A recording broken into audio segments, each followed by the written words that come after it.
Hi, kindergarten. It's Mrs. Walter. On Friday, we went over some vocab words for where land meets sea, and we read about half the story. Today, I'm going to read the whole story to you, and then I have some questions for you to talk over with your grown-ups. So the name of our story is, again, Where Land Meets Sea, and it's by Alan Fowler.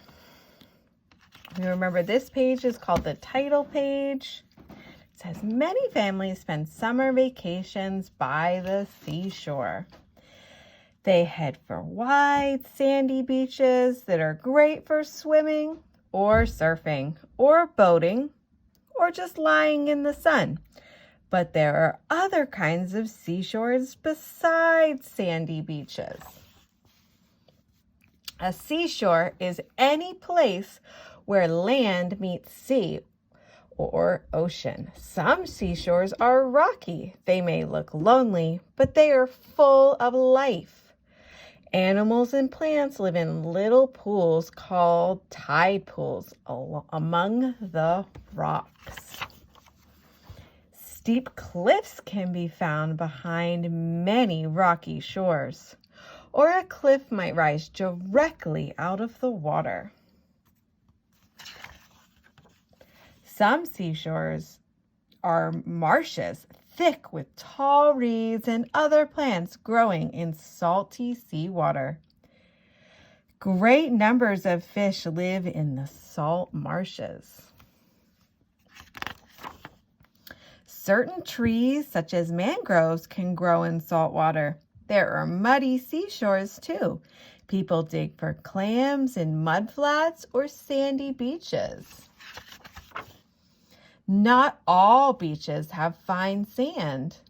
The sand that feels so nice and soft under your feet when you run on it. There are pebbly and stony beaches. You wouldn't want to run barefoot on one of those. Crabs are at home on beaches as well as in the water. Some kinds of crabs run sideways.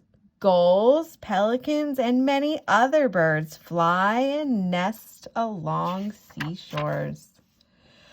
Pelicans have big pouches under their beaks where they store the fish they have caught. Seashores are always changing their shape. Waves rolling in from the sea wear away cliffs and make caves in the rock. That takes a very long time. Sandy beaches change much more quickly.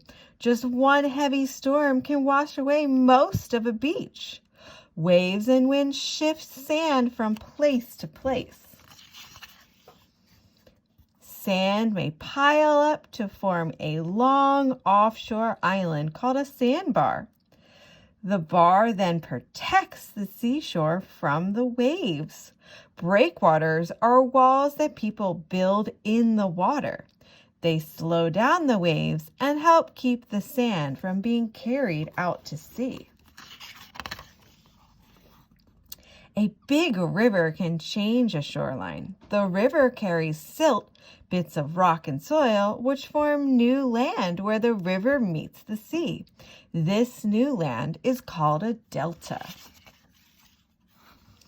There are many ways to enjoy yourself at the seashore, whether it's sandy or rocky, muddy or marshy. Besides swimming or sailing, you can go fishing, collect seashells, or see how many different forms of animal life you can find. And many people feel good just breathing in that sea air with its salty tang and listening to the roar of the waves. And these are some words that were in our story. Beach, cliff, delta, seashore, pelicans, marsh, reeds, mangrove, crab, sandbar, and breakwater. Thanks, kindergarten. Have a great day.